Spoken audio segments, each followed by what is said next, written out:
بسم اللہ الرحمن الرحیم۔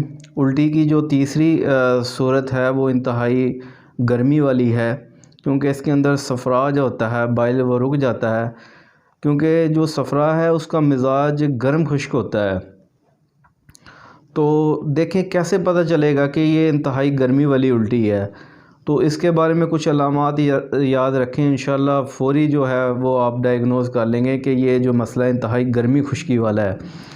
ایسی الٹی جو انتہائی کڑوی ہو، جس کے اندر حلق بھی کڑوا ہو جائے، اور دوسرا وہ زرد رنگ کی ہوگی، یعنی کہ سرسوں کے تیل کی مانند ہوگی، تو یہاں سے جو ہے یہ فوری پتہ لگ جائے گا کہ یہ انتہائی گرمی والی الٹی ہے۔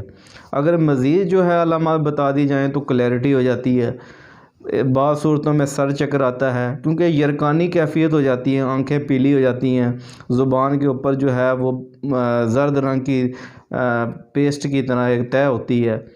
اگر یہی جو مزاج شدت اختیار کر جائے تو پیٹ میں مروڑ پڑتا ہے۔ اسی طرح اگر پیشاب کے اوپر غور کیا جائے تو پیشاب انتہائی زرد رنگ کا آتا ہے، تو یہاں سے پانی کی بھی پیاس زیادہ لگتی ہے، تو یہاں سے فوری پتہ چل جائے گا کہ یہ انتہائی گرمی والا مسئلہ ہے۔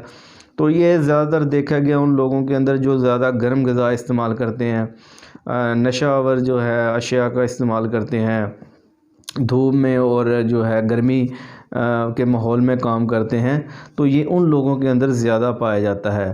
اصول علاج ہمیشہ یاد رکھیں، اب یہ انتہائی گرمی والا مسئلہ ہے تو صفرا یہاں پہ رک گیا ہے، تو صرف اس کا فلو کروانا ہے تاکہ وہ بذریعہ پیشاب اور پخانہ خارج ہو جائے۔ ایسی صورت میں جتنی گرم غذائیں ہیں وہ بند کر دی جائیں، اور سبزیوں کے اندر جو ہے ٹینڈے، کدو، اس طرح شلجم، مولی، گاجر، اس طرح جو ٹھنڈی جو سبزیاں استعمال کی جائیں۔ اور اس کے علاوہ جو ہے ایک قہوہ میں آپ کو بتا دیتا ہوں، آپ نے زیرہ سفید لینا ہے چمچ کا چوتھائی حصہ، بڑی الائچی جو ہے وہ 1 سے 2 عدد، اور سونف آدھی چمچ لے لیں۔ اس کا قہوہ بنا کے ہر 3 گھنٹے کے بعد مریض کو استعمال کروایا جائے۔ انشاءاللہ جو پرہیز ہے اور جو قہوہ ہے اسی سے بہت زیادہ ریلیف مل جائے گا۔ اگر گرم ماحول میں کام کرتے ہیں، آگ کے سامنے کام کرتے ہیں دھوپ میں، تو کچھ دن جو ہے اس کو اوائڈ کیا جائے۔ انشاءاللہ کچھ ہی دنوں کے بعد جو ہے بہت زیادہ اسی سے ہی بہت زیادہ ریلیف مل جائے گا۔ آرام نہ آنے کی صورت میں آپ اپنے کسی بھی قریبی معالج سے آپ رابطہ کر سکتے ہیں، لیکن کھانے پینے کے اندر اصول علاج کو ہمیشہ یاد رکھیں۔ بہت شکریہ۔